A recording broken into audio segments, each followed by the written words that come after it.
pueden ver sus presentaciones, ¿sí? ¿Alguna pregunta o comentario antes de que empecemos? ¿Cuántos grupos somos?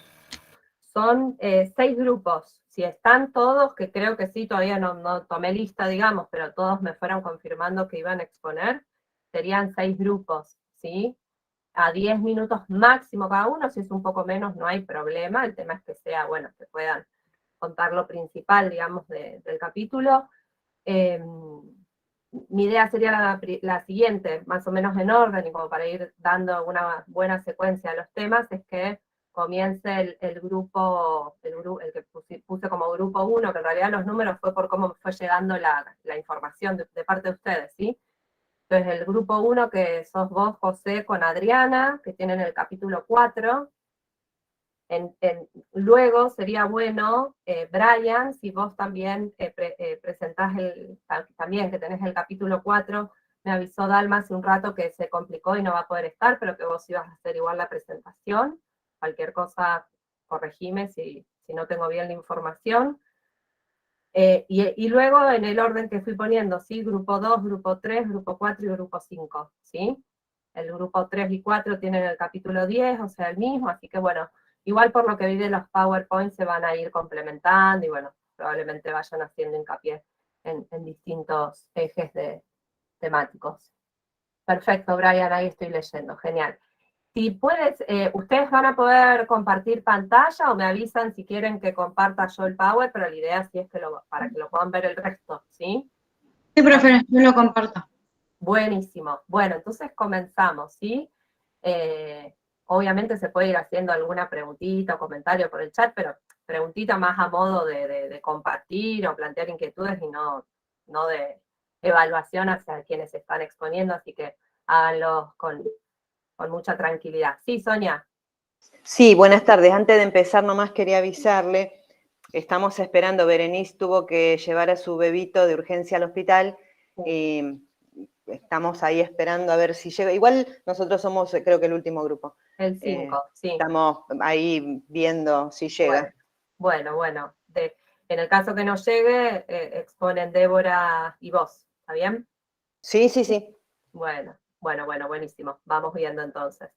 Bueno, José y Adriana pueden compartir pantalla, los escuchamos, van a presentar el tema del capítulo 4. Yo voy contando los tiempos, si veo que se van alargando mucho, no lo tomen a mal, pero les voy a ir diciendo, así no se nos va, sino toda la actividad muy larga, ¿está bien? Bueno, buenísimo. Adelante.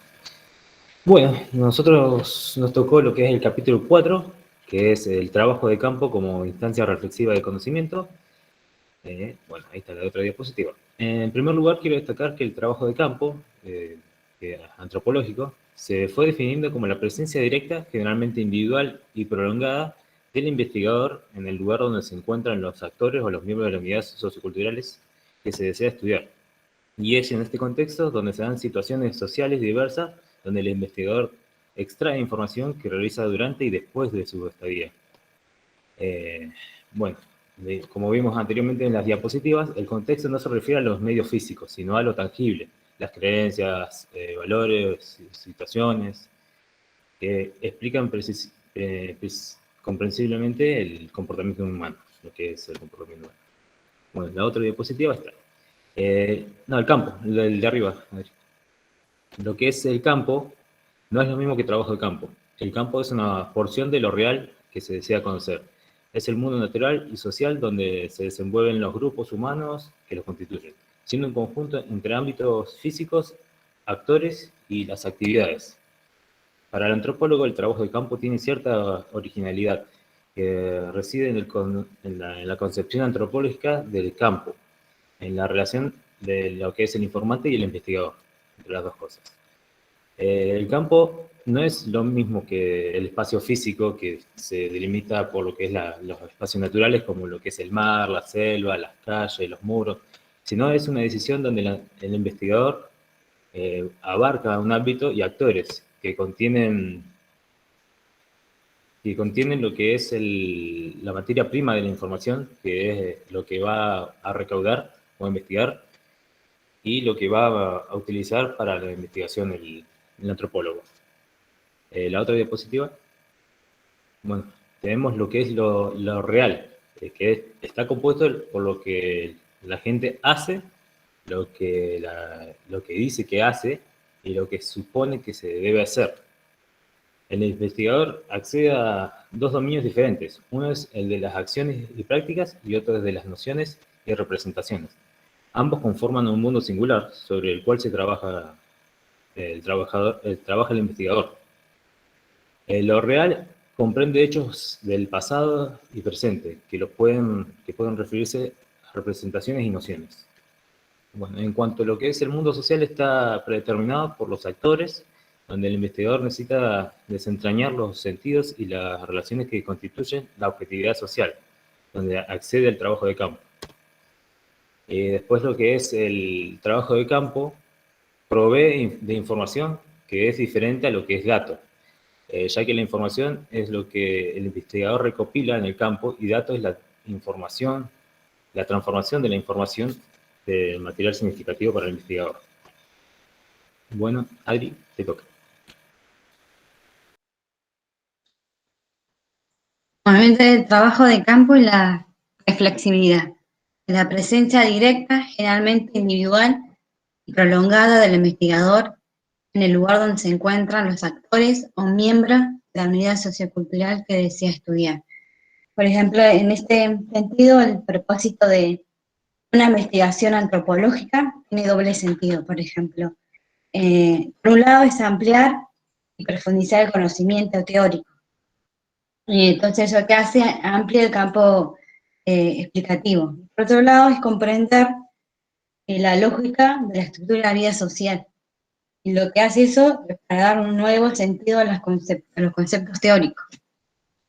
Y el objetivo del trabajo del campo es el coherente entre lo propósito de la investigación, que consiste en recabar información, en lo material empírico, en todo las hipótesis, todo lo que vemos como problema, así sé que lo genera en su singularidad. Y reconstruir la organización y la lógica propia de los grupos sociales. Y reúnen prácticas teóricas de campo y de sentido común. Sentido genérico está dos, el sentido genérico y el enfoque relacional. El sentido genérico son la capacidad de los individuos de llevar a cabo su comportamiento, según sus expectativas, sus metas, sus propósitos, como agente o sujeto de acción. Y después está el enfoque racional, que es como que el investigador y el informante realiza sus respectivos mundos sociales, sino como las decisiones que forman el encuentro y la situación de trabajo de campo. Bueno, el estilo de trabajo de campo, las técnicas antropológicas de campo, queríamos conocer el mundo social de los actores en sus propios términos, para proceder a su explicación según el marco teórico del investigador. Bueno, hay un cuadro que se llama el estilo de trabajo de campo, lo que hace son diferentes estilos de trabajo de campo, que facilita el análisis, el ordenamiento, la tendencia de trabajo. Esto lo hizo Ciel Kramer en 1984. Entonces el estilo de trabajo sería el salvataje, por ejemplo, bueno, en el cual está su objetivo, su instrumento y sus críticas. El salvataje, por ejemplo, yo voy a nombrar dos nada más porque es muy largo. El salvataje es, el objetivo es reglamiento el inventario sociocultural. Y sus instrumentos son las fuentes directas e indirectas. Después están las críticas, no presenta relaciones entre hechos, recolecciones sistemáticas, exóticas y material heterogéneo. Después está el enciclopédico, que rescata la cultura en la extinción, y los instrumentos y la recolección directa e indirecta. La crítica sería la no explicación de los supuestos subyacentes. Después está la comprobación teórica, la recolección de texto, la simulación, la encuesta, la aproximación subjetiva, el EMIC y de la acción. Después están las técnicas de campo para un conocimiento no etnocéntrico. Son herramientas para acceder a los sujetos de estudio y su mundo social, con reflexividad en sentido específico. son procedimientos para obtener información en las situaciones de encuentro. Si las tenga ayuda a obtener información y sobre todo lo que no sea etnocéntrica ni sociocéntrica. Bueno, después hablamos sobre cuando uno ve imagen o, por ejemplo, ve un periodista, cada vez que uno ve un periodista se vincula con las atrás de la cámara o recolectando información. Un sociólogo se vincula a los cuestionarios sobre los niveles de instrucción formal, ingreso, ocupación. El antropólogo tiene que ver más con el hombre, con las culturas. Nico. Bueno, y como conclusión podemos llegar a que en el trabajo de campo el investigador e informantes pertenecen a dos mundos socioculturales diferentes y tienen como objetivos propios, como el investigador, elaborar conocimientos particularmente teóricos y lo que es el informante, elaborar lo que son las prácticas sociales. Y así terminaría nuestra presentación. Muy bien.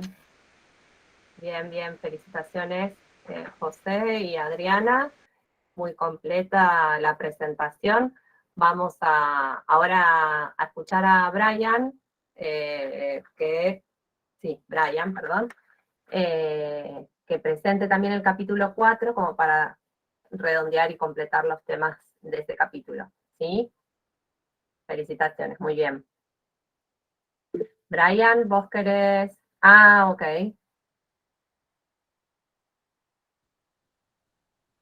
Avísame si venís demorado, avanzamos con otro grupo, Brian, así no perdemos tiempo.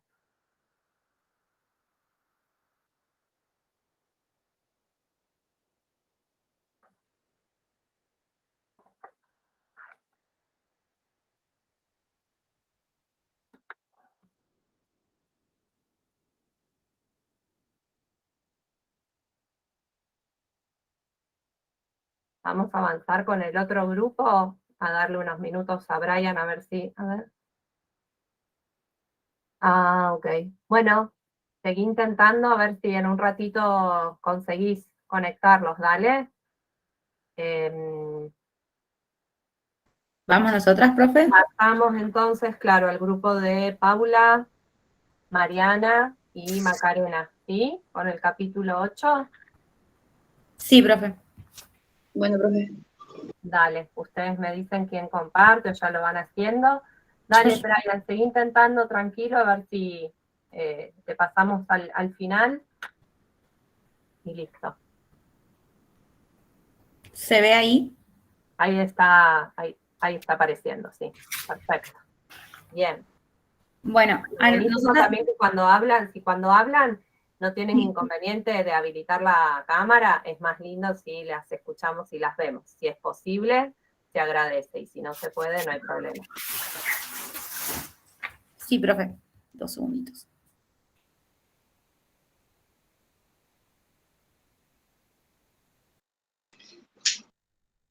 Bueno, Maru.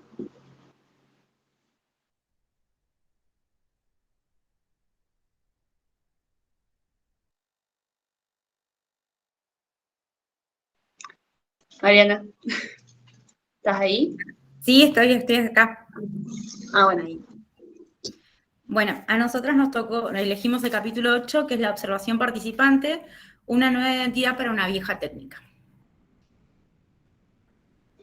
Bueno, la observación participante en el capítulo se presentaba como actividades para de la vida cotidiana, ¿no? Daba ejemplos como puede ser participar en eventos en partidos de fútbol, en actividades de la vida cotidiana, como por ejemplo tomar mate y demás, donde se obtiene información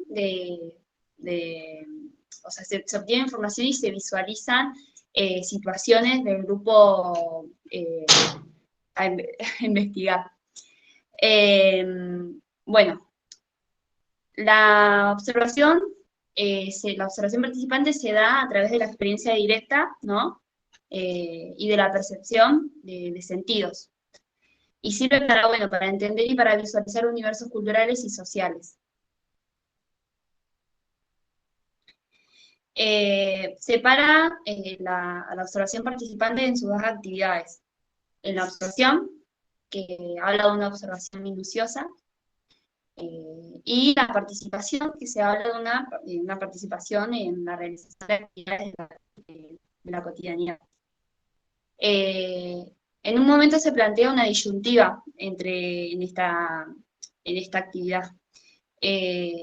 Al juntar, digamos, al querer hacer las dos cosas al mismo tiempo, ¿no? Se dice que se observa y se participa menos, o se participa y se observa menos. O sea, quiere decir que se pierde, como dice ahí, una de ellas al intentar realizar la otra.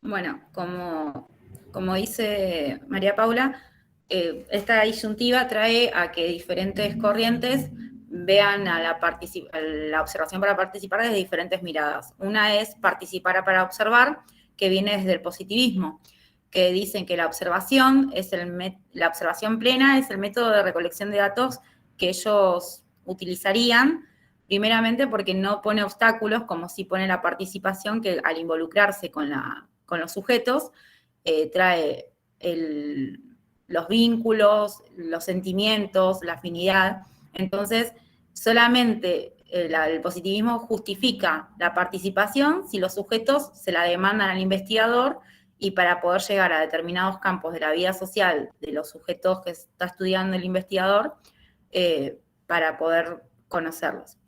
Para el positivismo, el rol predominante es la observación, y la participación para ellos es un mal necesario.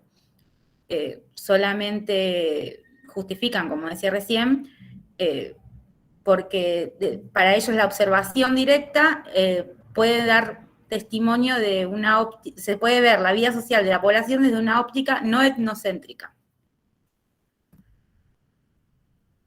Me puse una. Acá. Y después está para el interpretativismo, que es observar para participar. Para el interpretativismo, el involucramiento con la comunidad y con la sociedad que está estudiando el investigador es sumamente importante, porque para poder conocer y estudiar una cultura o un grupo social, es necesario vivir junto a ellos. Y ellos dicen que no es estudiar una cultura, sino hay que comprenderla. Y para el interpretativismo está mal llamada la técnica, que es observación participante, sino para ellos se tendría que llamar participación con observación o participación observante. O sea, que poner primero la palabra participación. Después, esto trae, como recién hablábamos, una separación de la disyuntiva, del involucramiento y la separación, porque si vos te involucrás, no podés ver desde una óptica, como dije antes, neutra y alejada de los sentimientos, que sí pasa cuando observás, y lo mismo al revés, si vos observás, no podés involucrarte. Entonces, el texto hacía esta separación de involucramiento versus separación, o sea, esta disyuntiva que genera participar y observar, como que el texto hablaba de esto de que no hay una conectividad entre los dos, pero que bueno, el rol del observador participante es los dos al mismo tiempo.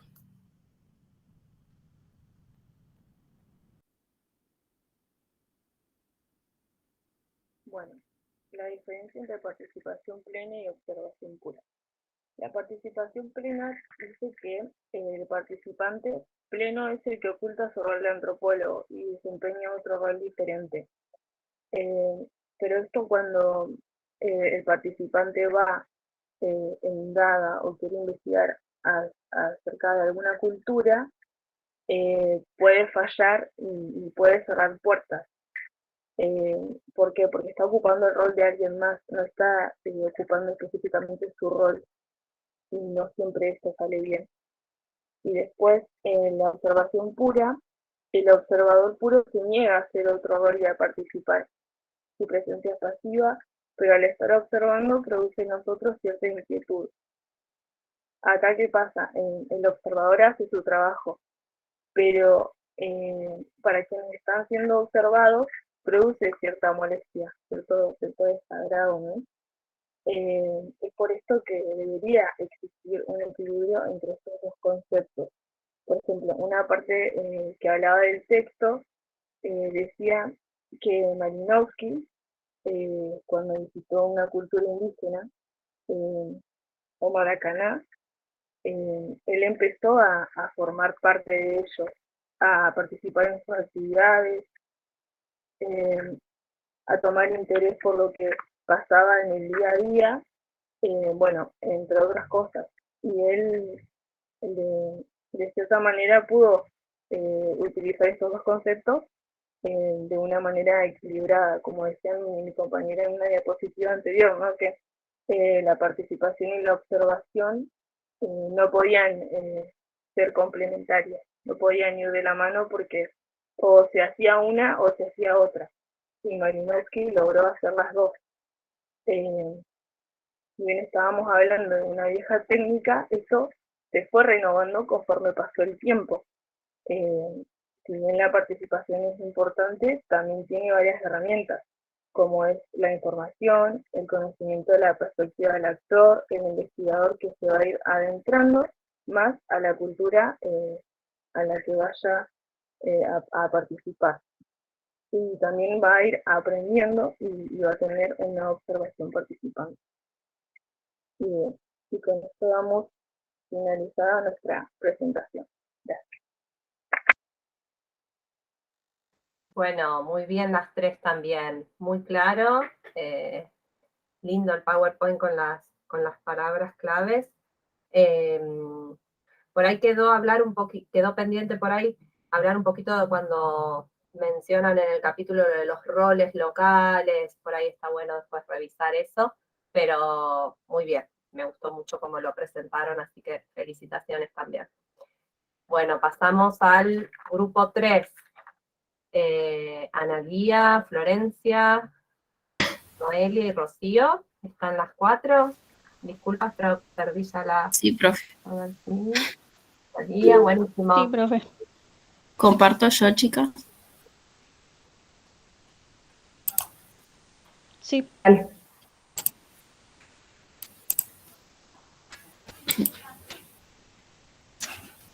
Ahí se ve.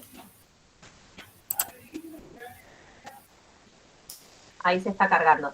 Eso, ahí se ve bien. Perfecto. Ahí se... Sí, Bueno. ahí nos escuchamos. Nosotras elegimos el capítulo 10, la entrevista antropológica, introducción a la no directividad, que expresaba esto de que la información que se obtiene es mediante la observación por diferentes sistemas de representaciones como nociones, ideas, creencias, valores o normas, pero que como para no caer en simplificaciones, como una de las técnicas más apropiadas para acceder al universo de los actores, como para conocerlos, es la entrevista y todas aquellas acciones como pasadas, presentes o de terceros que no hayan sido como atestiguadas por el investigador, justamente la entrevista que se va a alcanzar a saber esa información. Después, la sistematización de la entrevista.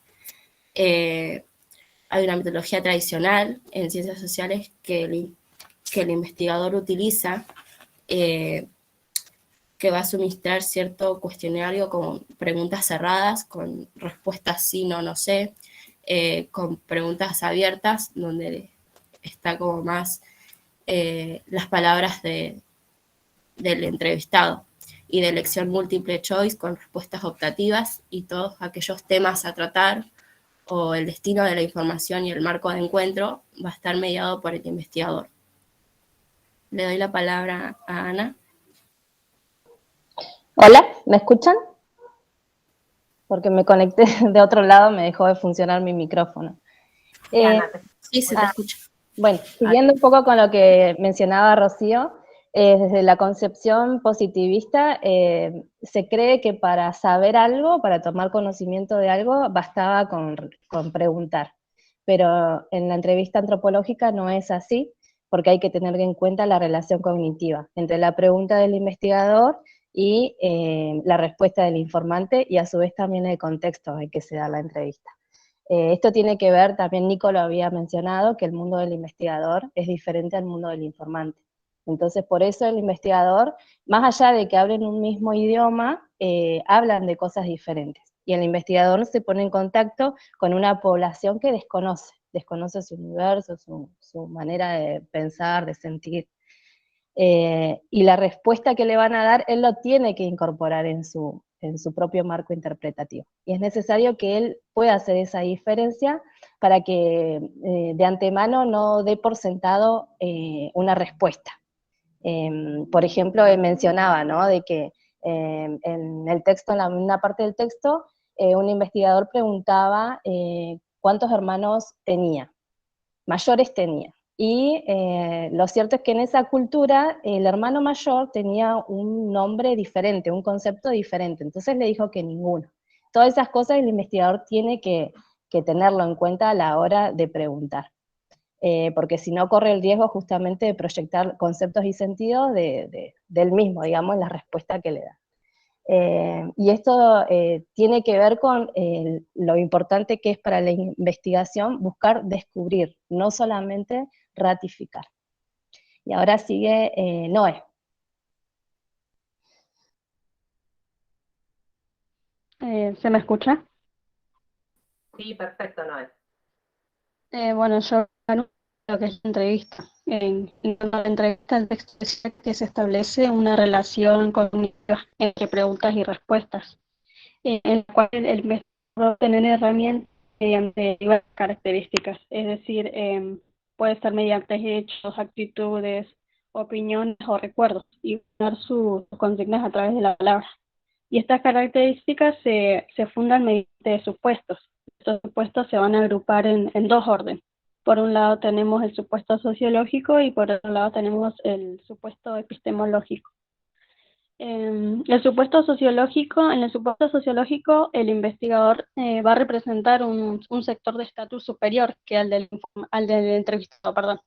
Y esta superioridad se va a basar en la forma en la que se da la interacción. Es decir, uno pregunta y otro responde.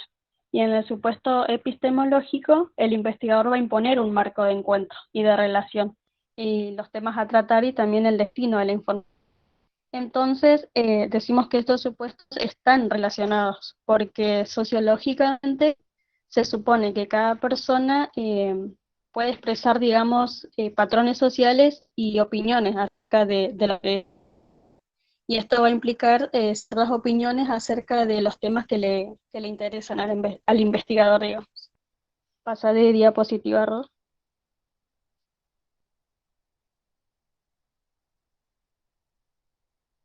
Hay que tener en cuenta el marco general y los propósitos de la entrevista no directiva.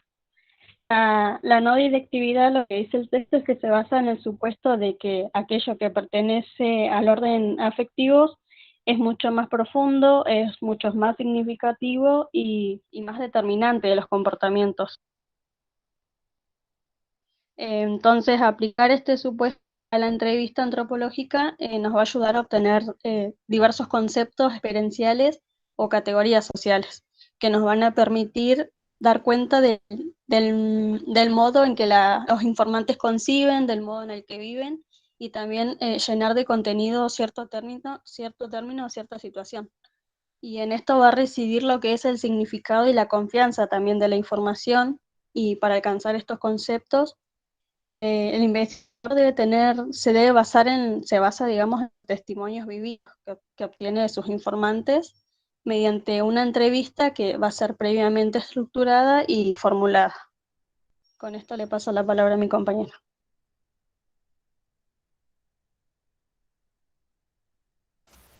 Bueno, yo voy a hablar de la entrevista antropológica. Tienen tres procedimientos. La atención flotante del investigador, que es la realidad social, es donde con interrogantes de interés general los informantes van a contar sus prioridades a partir de los interrogantes que hace el investigador, ¿no?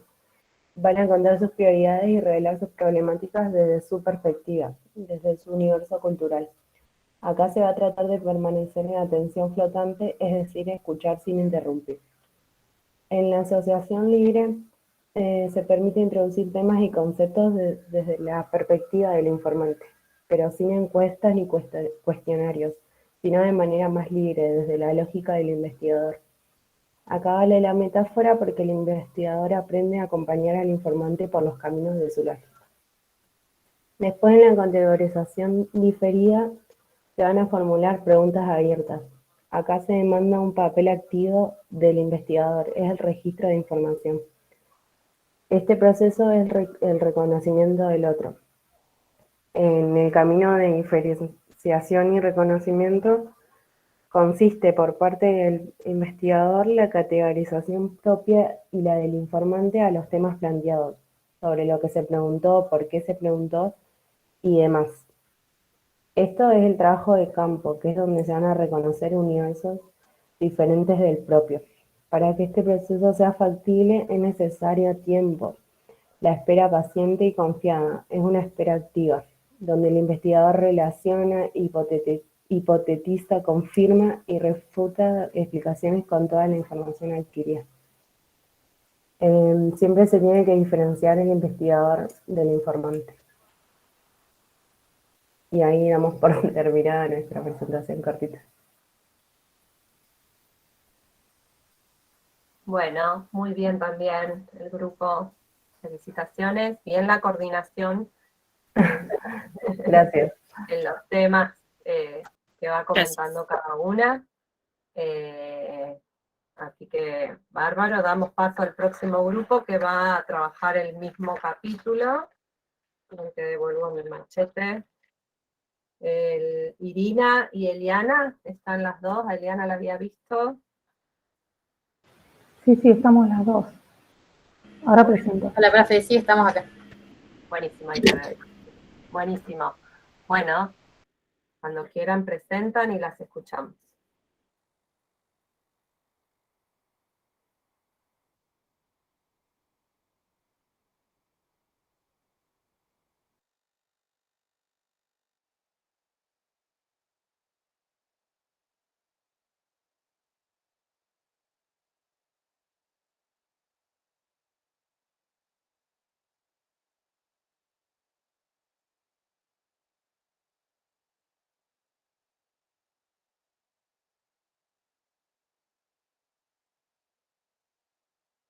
Bueno, me quedo chica la presentación.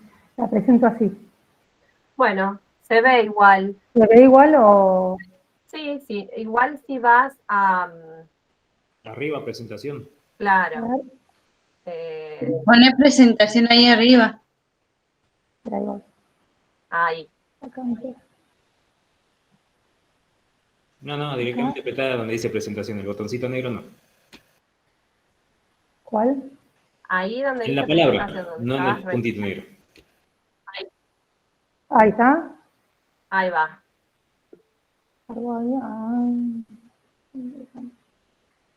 Ahora, ahí dice cargando. Puede ser que demore un poquito. Está cargando. Está cargando. Esperemos, dámosle. Ahora sí. Ahí aparece, perfecto. Bueno, buenísimo. Bueno, nosotros nos tocó el capítulo 10 de la entrevista antropológica, la introducción a la no directividad. Abro cámara. Acá. Así se activa la cámara.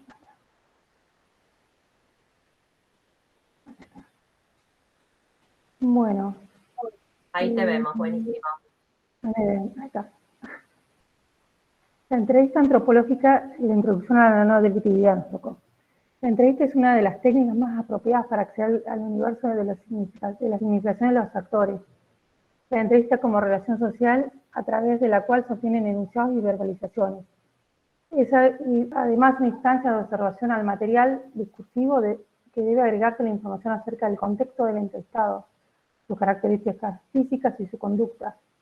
Es un bagaje técnico metodológico del que se ha valido la antropología para conocer a otras sociedades y culturas bajo la premisa de que ese conocimiento no caiga en perspectiva del nocentrismo o sociocentrismo. Esto quiere decir que por ahí la mirada sea de la mirada del entrevistador solamente, ¿no? Una mirada como de desventaja, ¿no? De un saber más ¿cómo decirlo?, más superior al informante. La entrevista antropológica o etnográfica, también conocida como entrevista informal o no directiva, es una entrevista abierta, no dirigida. Al entrevistador se hace preguntas generales, es un encuentro no estructurado, y la idea es que el informante o entrevistado tome la iniciativa y explique con detalle lo que se pregunte. Para ello, el entrevistador debe comprender los términos de una cultura o de un grupo social. La perspectiva del actor consiste en reconocer que el de los informantes es un universo distinto del mundo del investigador. Es conveniente que el investigador empiece por reconocer su propio marco interpretativo acerca de lo que se estudiará y lo diferencia en la medida de lo posible del marco de los sujetos de estudio. No que conozca el mundo del informante,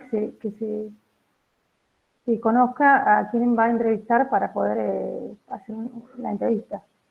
Bueno, el investigador se pone en contacto con una población cuyo universo desconoce y incorpora las respuestas directamente de su propio marco. O sea que cuando el entrevistador va a hacer una entrevista, lo hace desde su misma perspectiva. Acá colocamos un ejemplo de una entrevista que hizo Hermite, una censista, a un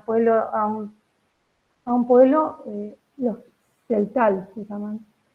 Entonces le preguntó a Nazario, ¿cuántos hermanos tienes? Y él dijo ninguno. Hermite, por conocimientos previos, sabe que Nazario tenía 5 hermanos, que había conversado con ellos en varias oportunidades. Entonces le preguntó sorprendida, pero Antonio y Pedro, ¿qué son? Mis hermanitos, les contestó Nazario. Porque se dio un malentendido que proviene de la distinción de la lengua del propio pueblo, que se refiere hermano mayor, que es Banquil, y hermano menor, que es Kitsin. O sea, por como desconocimiento, el entrevistador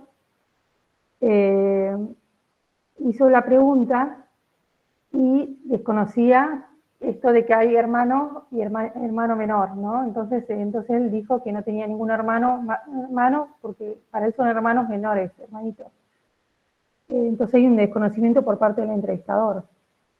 Esto quiere decir que por ahí el entrevistador tiene que sondear e investigar sobre el informante, ¿no?, para poder hacer la entrevista,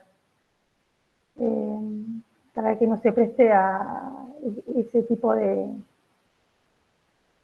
confusión. Los riesgos de la entrevista, el riesgo es proyectar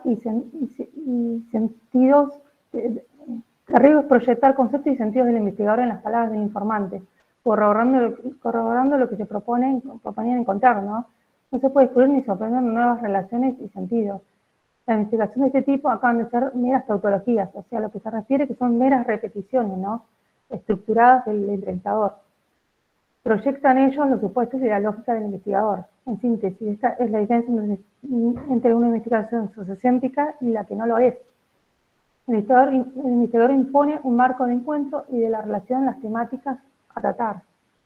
Y el destino de la información encuadra este conocimiento como resultado de la división social del trabajo intelectual, como la monopolización del saber y de la capacidad de preguntar por el investigador. Ahí otra vez estamos hablando de etnocentrismo y sociocentrismo. Para no caer en estos riesgos, se debe trazar un marco general y los propósitos de la entrevista, no directiva y desde un enfoque no empirista. Bueno.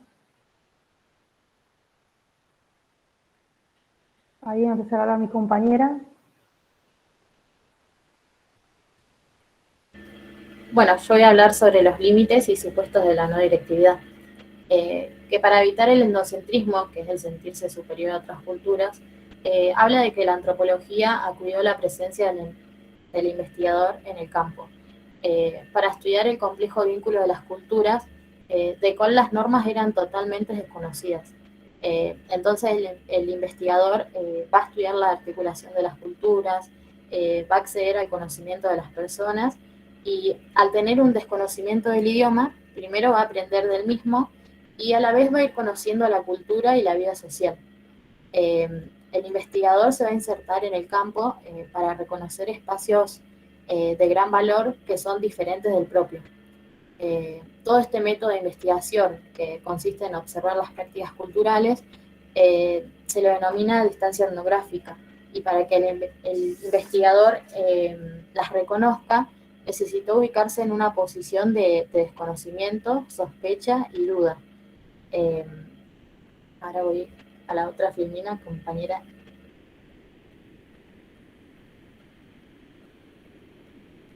Y ahora voy a hablar de la no directividad, que era una medida obligatoria para acceder a la diversidad, entendiendo la misma como el resultado de una relación socialmente definida, en la cual cuentan la reflexividad de los representantes y la del investigador. La reflexividad en el trabajo de campo, y particularmente en la entrevista, puede ayudar a diferenciar los respectivos contextos entre el investigador y los informantes. El investigador aprende a reubicar el control propio de las entrevistas, ya sean estructuradas, las no dirigidas y las antropológicas.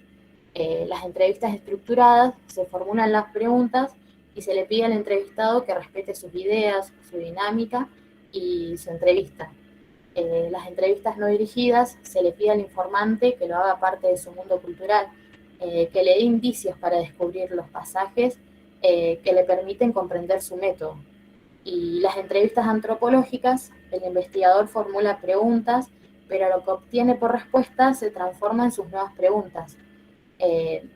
Los conceptos, prioridades e intereses se mantienen, pero se disminuye su importancia.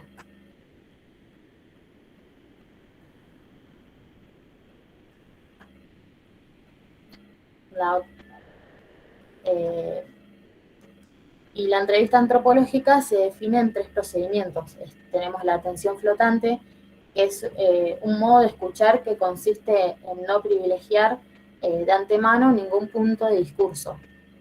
También tenemos la libre asociación, que permite introducir temas y conceptos desde la perspectiva del informante, más que desde el razonamiento del investigador. Y la categorización diferida se concreta en primer lugar en la formulación de preguntas abiertas que se van encadenando sobre el discurso del informante, hasta formar un sustrato básico. Sería el registro de información. Y acá damos por finalizado. Muy bien, Ina y Eliana. Bueno, está bueno ver en las 2 presentaciones del mismo capítulo que pudieron identificar y rescatar los mismos conceptos centrales, ¿no? Por ahí en algún caso, bueno, profundizando más en algún pequeño tema, pero bien sintetizados los puntos centrales del capítulo. Felicitaciones también a ambas. Pasamos entonces ahora al grupo 5. No pude ver, disculpen, no presté atención si llegó Berenice. Y si no, bueno, si pueden presentar. No va a alcanzar, porque tiene un bebé con bronquiolitis. Así que estaba volviendo. Bueno. Después intercambio con ella, no se preocupen. Presento entonces Porque ella nos mandó el audio de su parte, pero no sé si es lo mismo. Sí, da para que, claro. Si no, lo explicamos nosotros. Dale, si ustedes aunque pueden, sea, leemos las diapos, sí.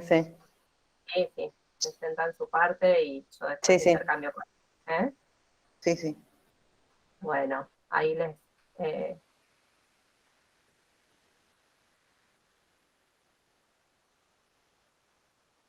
A ver, un momento que... Ahí está. Ahí está. A nosotros sí, nos tocó la entrevista antropológica, preguntas para abrir los sentidos. ¿Pasamos a la siguiente? Bueno, la entrevista antropológica tiene 2 instancias: la dinámica general de la investigación y las características personales de los sujetos implicados, es decir, de los informantes y del investigador. La dinámica general de la investigación tiene 2 momentos: la apertura y la focalización y profundización. En general, para iniciar una entrevista se necesitan fundamentalmente una guía de preguntas. Tiene que tener la persona que va a hacer la entrevista tiene que tener un cierto conocimiento del lugar a donde va a ir a hacer la entrevista. El lenguaje tiene que ser corriente, sencillo, para que los entrevistadores puedan entender lo que se les está preguntando. Y hay que tratar de evitar los prejuicios. Por ejemplo, cómo se vive en la villa. Esas son algunas palabras que se tendrían que evitar. Sería más conveniente que salga de la boca del entrevistado. Por ejemplo, sería más factible preguntar qué tal se vive en el barrio y que la persona que es entrevistada te diga, y en la villa faltan algunas cosas. Por ese lado sería evitar los prejuicios y que salga de última de boca de ellos. La siguiente, Filmina. Bueno, existen diferentes tipos de preguntas. Las autorrespondidas son las que llevan implícitas las respuestas. Tiene que ver con el contexto, con la carga ética y moral, con el sentido social. Todo esto quiere decir, por ejemplo, algunas preguntas que ya llevan incluidas la respuesta pueden ser qué profesión o a qué se dedican las personas que viven acá, y eso es un sentido social negativo, porque si van a un lugar, por ejemplo, a una villa, en general parecería que las personas que viven ahí es el que levanta la quinela, o son prostitutas, o son ladrones, entonces tiene como un sentido social negativo. El peso valorativo que llevan implícito también tiene mucho peso. Por ejemplo, no estaría bueno un investigador preguntar, ¿por qué vivís acá? ¿No encontraste otro lugar mejor? Entonces, esa pregunta también tiene como un peso valorativo que no es necesario explicitarlo, ya está como incluida en la respuesta. Existen algunas preguntas para descubrir preguntas. Ahí, por ejemplo, el investigador tiene que tratar de escuchar los diálogos que se mantienen entre las personas que viven en el lugar.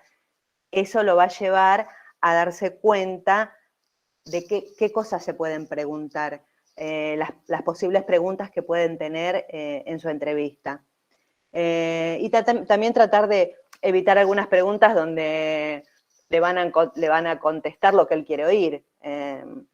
Por quedar bien, la respuesta va a ser lo que él está queriendo escuchar.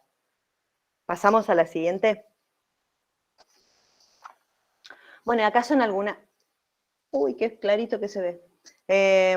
Algunas recomendaciones para las entrevistas. Usar preguntas descriptivas, es decir, darle la posibilidad de que el entrevistado pueda contar experiencias, pasajes de su vida, algunos conflictos, tratar de guiarlo para que él pueda describir su respuesta. Alentar para que pueda extender su respuesta también, interrumpir lo menos posible, que no es lo mismo el mutismo y el silencio. El mutismo muchas veces puede crear alguna ansiedad o alguna incomodidad en las personas que estamos entrevistando. En cambio, el silencio, no interrumpirlo, a veces significa que el informante puede explayarse todo lo que quiera en su respuesta. También se pueden utilizar algunos términos que se pueden extraer de preguntas anteriores. Por ejemplo, la persona que estamos entrevistando te puede decir, en general, en los últimos años estamos viviendo bien. Y vos podés preguntar, ¿por qué crees que en los últimos años están viviendo bien? Utilizar las mismas respuestas en preguntas nuevas. También se puede introducir algunos temas nuevos que se llaman así como preguntas de respiro para no agotar o no incomodar a la persona que está dando la información, no cansarlo. Y algunas preguntas a las que se pueden recurrir son, unas se llaman preguntas anzuelo, que nosotros podemos dar alguna información errónea para que la persona que nos está contando nos diga, no, eso no es así, es así. Entonces, su respuesta como que va a mejorar la pregunta, en realidad.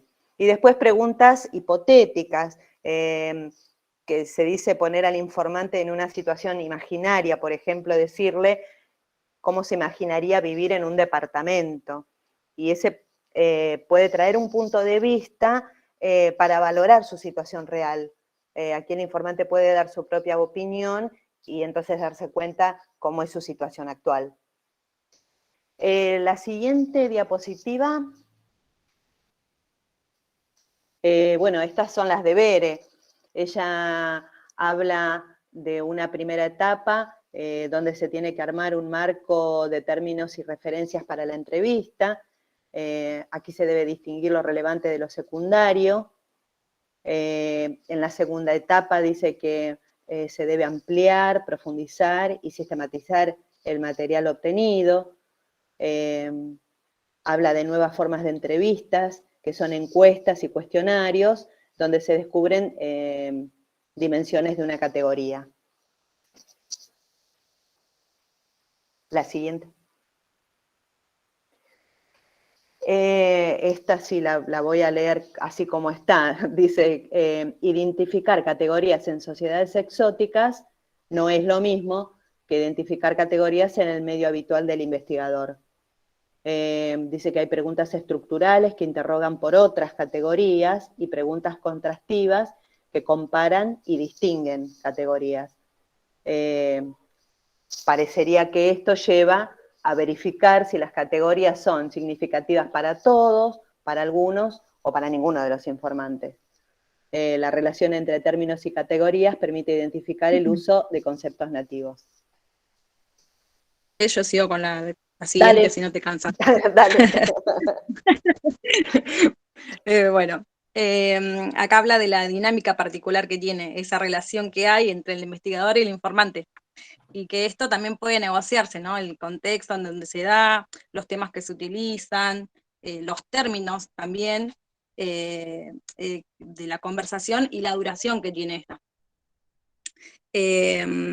Después tiene el contexto de la entrevista, que hay un contexto ampliado, que es un conjunto de relaciones que engloban al investigador e informante.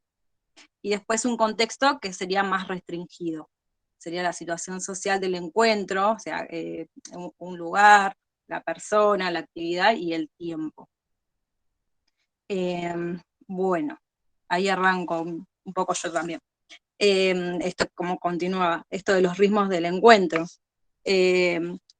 Si bien toda entrevista tiene un inicio, un desarrollo y un cierre, en la entrevista antropológica se puede dar otros criterios que hay que tener en cuenta. Y es que se puede dar en cualquier lugar la entrevista. Por ejemplo, no sé, vamos caminando por la calle y podemos entrevistar a alguien que vemos que puede darnos cierta información. También sin una concertación previa, porque puede ser espontáneo. No importa la persona, porque puede ser capaz alguien de la comunidad, si estamos en un barrio puede ser en un kiosco, o alguien mismo que está sentado con nosotros en un bar mientras nosotros hacemos observaciones.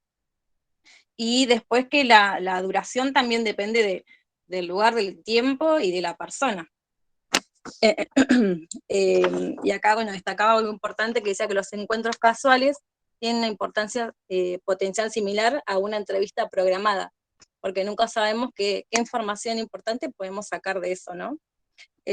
Una de las premisas es la duración, y el autor hacía hincapié en no cansar ni abusar del tiempo del informante, y que no concluya abruptamente, como para, si en un futuro necesitan hacer otras preguntas, no haya ningún inconveniente.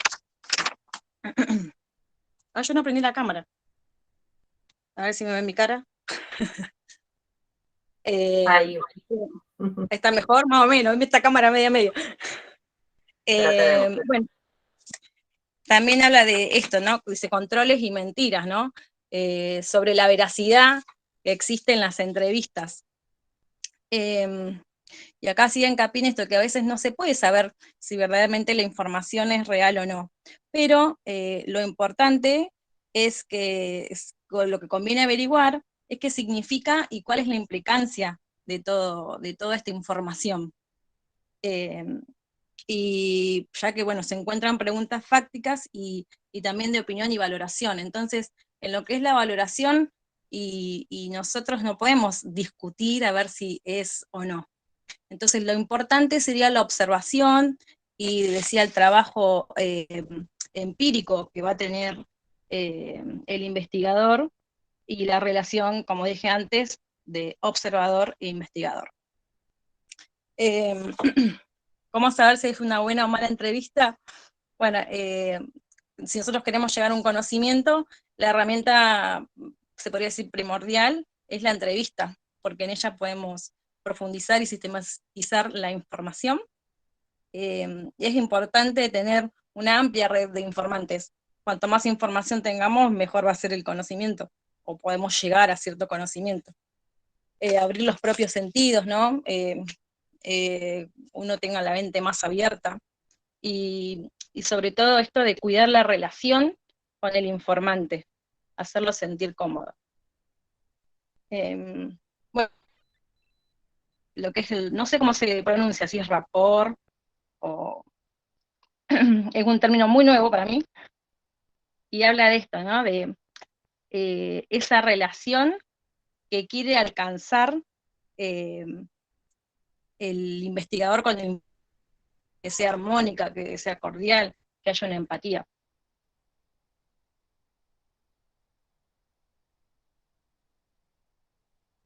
Y presenta acá que se espera y que el investigador tampoco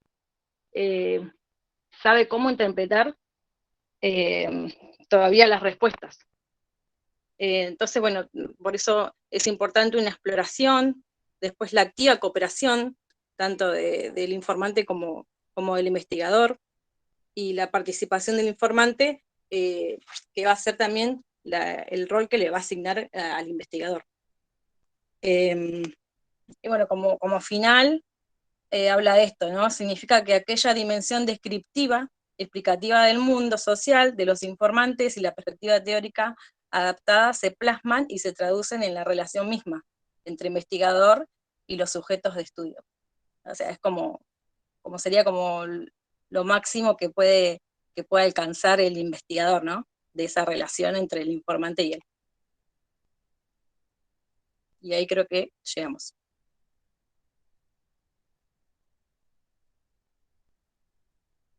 Ahí está, ahí dejé de compartir. Bueno, muy bien, Débora. Ay, se me fue el nombre Sonia. de Sonia. Estaba mirando, iba a decir Sonia, y de pronto me confundí con Eliana. Bien, bien, bien, muy bien. Bueno, y cubrieron bien a su compañera.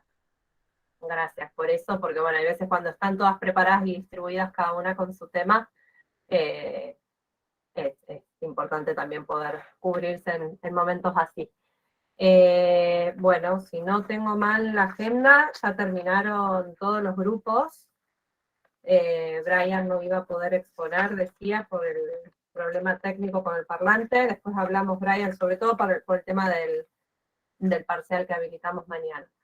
Pero bueno, en términos generales, felicitaciones a los 5 grupos que expusieron muy bien, pudieron identificar y explicar los ejes centrales de cada capítulo, que espero que vayan viendo, digamos, como la vinculación con todos los temas que venimos viendo a lo largo de la asignatura, y que quizá en esta última unidad se trata de poner en práctica, ¿no? Un montón de conceptos teóricos que fuimos viendo en las unidades previas, y ahora como herramientas, ¿no? Concretas para la investigación, para el acercamiento, digamos, al campo y a distintos grupos en función de X proyecto de investigación, etc.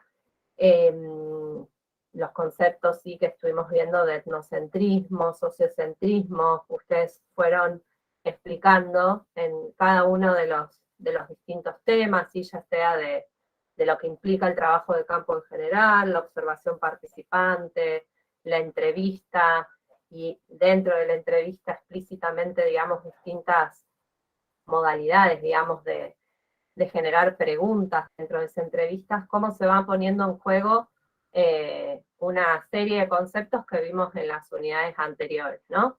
La cuestión del contexto, de tener presente la cultura, ¿no? Del otro o la otra que vamos a abordar y a tratar de conocer, así como nuestra propia cultura, ¿no? Si nos pensamos en el rol, digamos, de investigador, investigadora, ¿no? Como es muy necesario en estas técnicas y herramientas, digamos, de investigación antropológica, ser muy conscientes también de hasta dónde, digamos, estamos poniendo en juego nuestro propio marco de referencia, nuestra propia cultura, nuestros propios valores, nuestro sentido común, digamos, todo eso en estos capítulos, lo que tiene que quedar claro es eso, que se pone en juego. No es que el investigador, o sea, por un lado sí hay que lograr y buscar la máxima objetividad posible, pero no es posible, digamos, en términos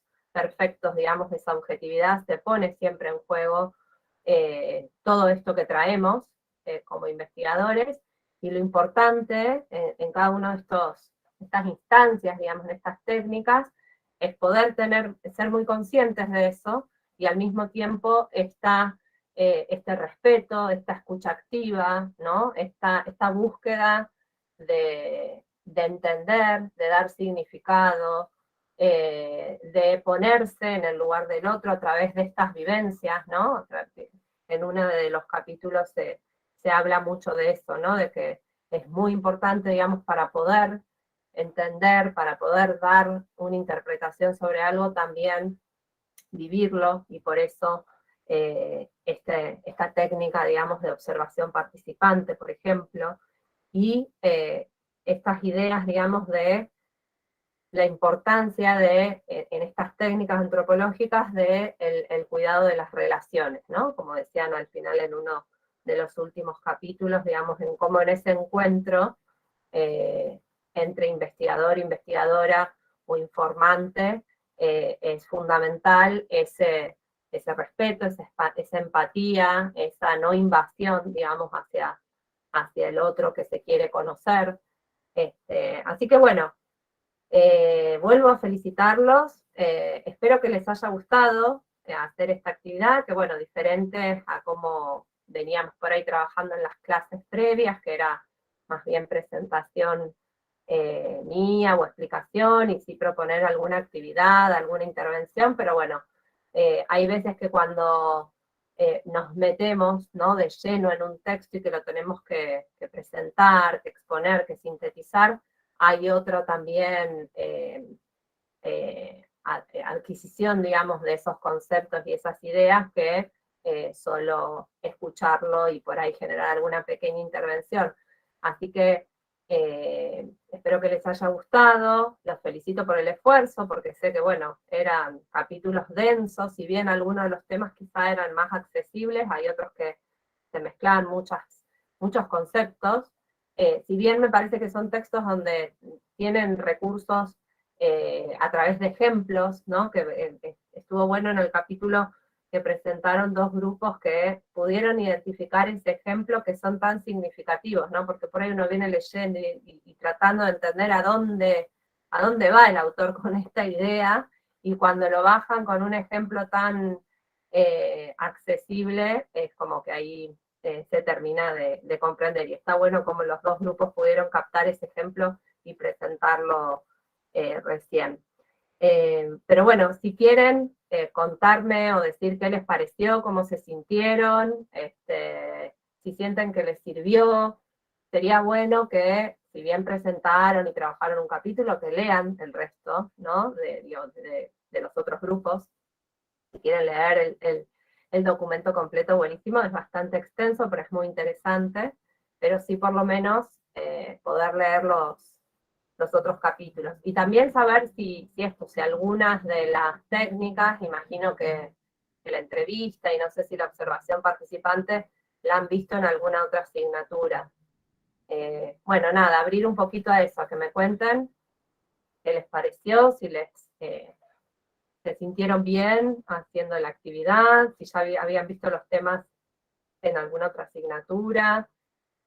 Y bueno, y en términos generales, si cualquier cuestión que quieran comentar. Dale, Débora. No, a mí me gustó porque nos sirve, uno se prepara de otra manera, y bueno, al dividirnos los capítulos por ahí es más fácil que hacer una lectura completa de todo, y que lee uno más rápido. En cambio, así es mucho más cómodo y aparte que nos diste un tiempo también para volver a hacer una relectura, porque una cosa era armar primero el Power y bueno, y después la presentación.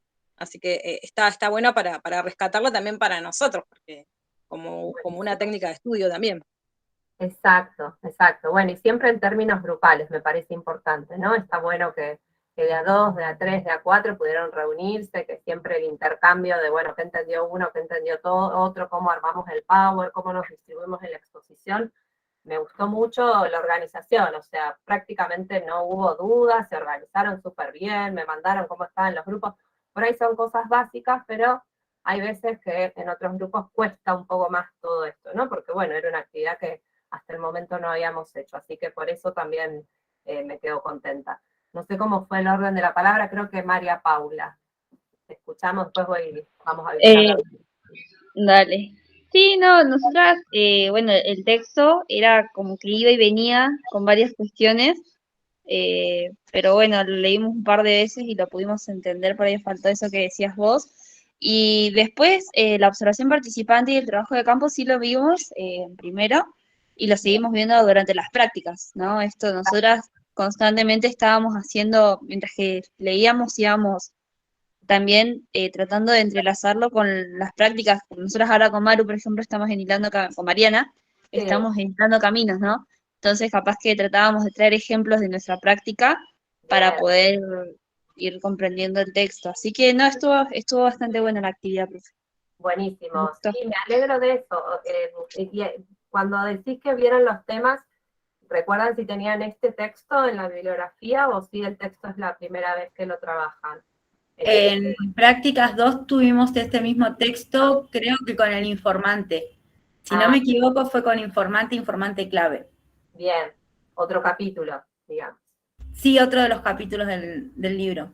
Bien, bien, bien. Profe, Bueno, yo me no lo alegro, había me leído. alegro que les sirva y sobre todo que están, perdón Macarena, ya te doy, ya te habilito, que eso es fundamental, digamos, cuando tienen materias que por ahí son más teóricas, como puede ser esta, que bueno, que temas que van viendo todo el tiempo los puedan llevar y aplicar a otras materias y más cuando están en simultáneo con las prácticas, ¿no? Ahí es cuando tienen que empezar a hacer clic determinadas cuestiones, ¿no? Macarena, ahora sí, disculpa. Está bien, profe. Sí, yo el texto no lo había leído, pero como con las chicas nos juntábamos y demás estaba ese intercambio y ahí ellas me comentaban. Bien, bien, bien, perfecto. Eliana. No, simplemente decir que por ahí nosotros colocamos un ejemplo porque nos sirvió un montón para poder entender lo que decía el texto, ¿no? De esto de los censistas. Y que es importante porque a través de un ejemplo uno entiende mejor a lo que está refiriendo. Eso simplemente nos resultó, o sea, está bueno así dividirnos un texto y poder ponerlo para poder comprenderlo mejor, porque se entendió muy bien el texto que tuvimos que leer. Buenísimo, buenísimo. Sí, lo que vamos, ahora te doy, José, la palabra.